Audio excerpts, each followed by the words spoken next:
The other night was, I think, the second time in these playoffs where you guys had 20 turnovers and still scored, 120 plus. You guys ever look at a box score after a game and say, man, we can get 150? I mean, what are the possibilities for you guys?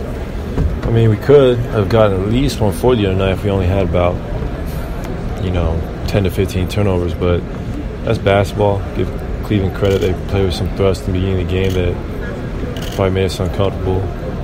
But we can't have 20 tomorrow night. Not in this building. They'll really punish us if we do that. Do you ever sense a team getting discouraged the way you turn a 4-point lead to 10 that quickly? Can you sense that's getting their spirits down a little bit? Yeah. I mean, we've been on the other end of that too. But this team's not going to be deflated just because we go on runs. I mean, we go on runs all year. So you definitely feel it though when clicking on all cylinders and hitting threes, getting dunks, transition, and playing that stalwart defense we've been doing all postseason. Your defense on Kyrie, I mean, seems like you've taken a lot of pride in that. Is it you're drawing on your experience from the past, or? Well, yeah, I mean, I've been playing against Kyrie for a long time now, and it's not just me; we're doing it collectively.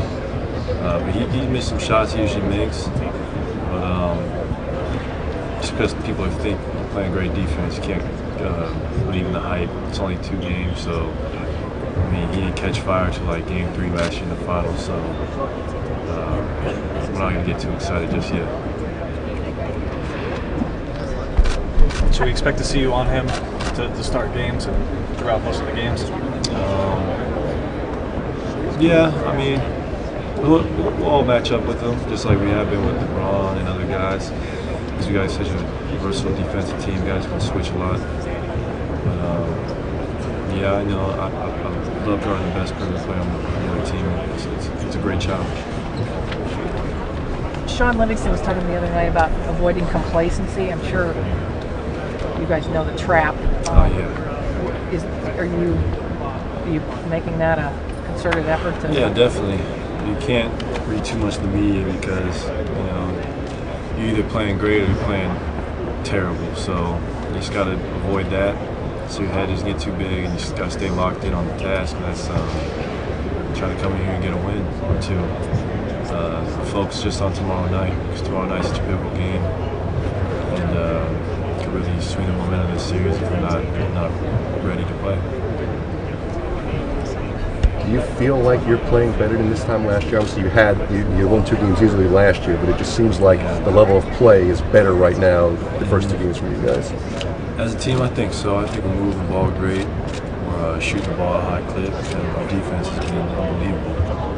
So, I mean, it's easy to draw back on last year because it was a tough series for us. Obviously, had a lead and we lost it. And just got to learn from it and not try and make the same mistakes twice. The way KD and Curry are meshing, are you kind of seeing it make quite a progression here in the last few weeks?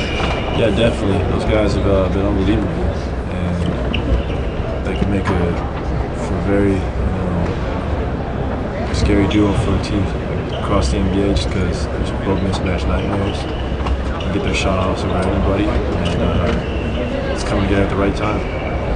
How do you guys approach Game 3 in a sense? Is there any chance of complacency setting in?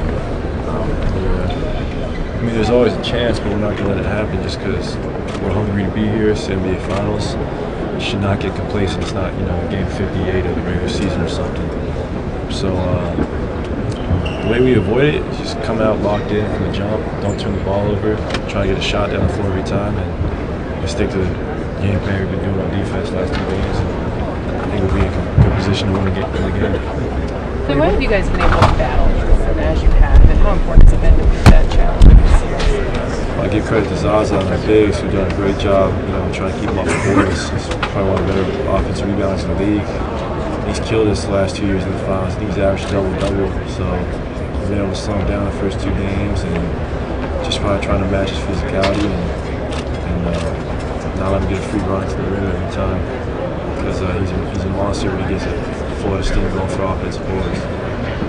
Ray, what is it about Kyrie that you have regarding his post?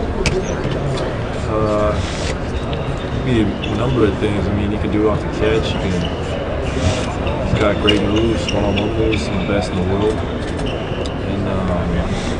And he's like Steph, where you get in the rhythm where his hand is like a shot. He's like, you can't stop him, so try to just take that away from him.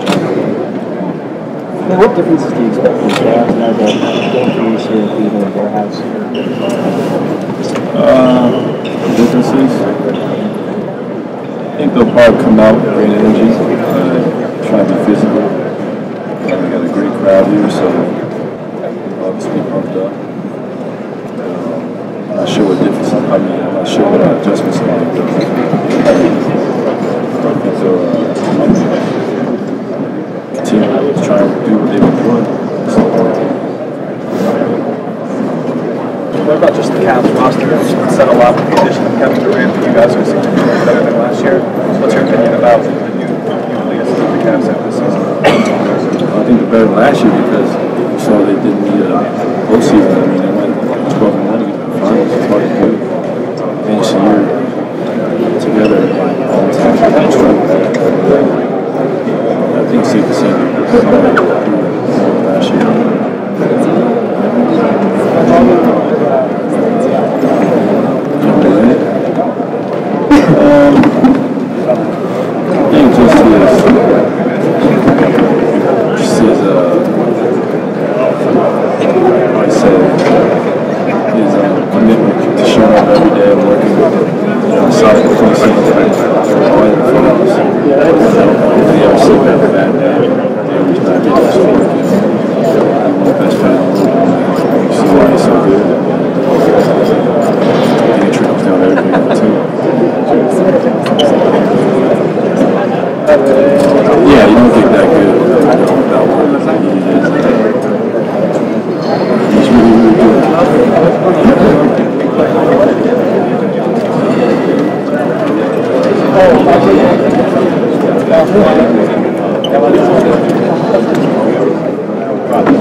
Yeah, well, unfortunately, no one's made a time machine yet because that'd be nice to have that type of tournament. But different eras, and yeah, it makes for fun. Trash talk, you know. I gotta roll my squad out just because I think we exposed number 43 on the Lakers. Yeah, sometimes. I feel quite good.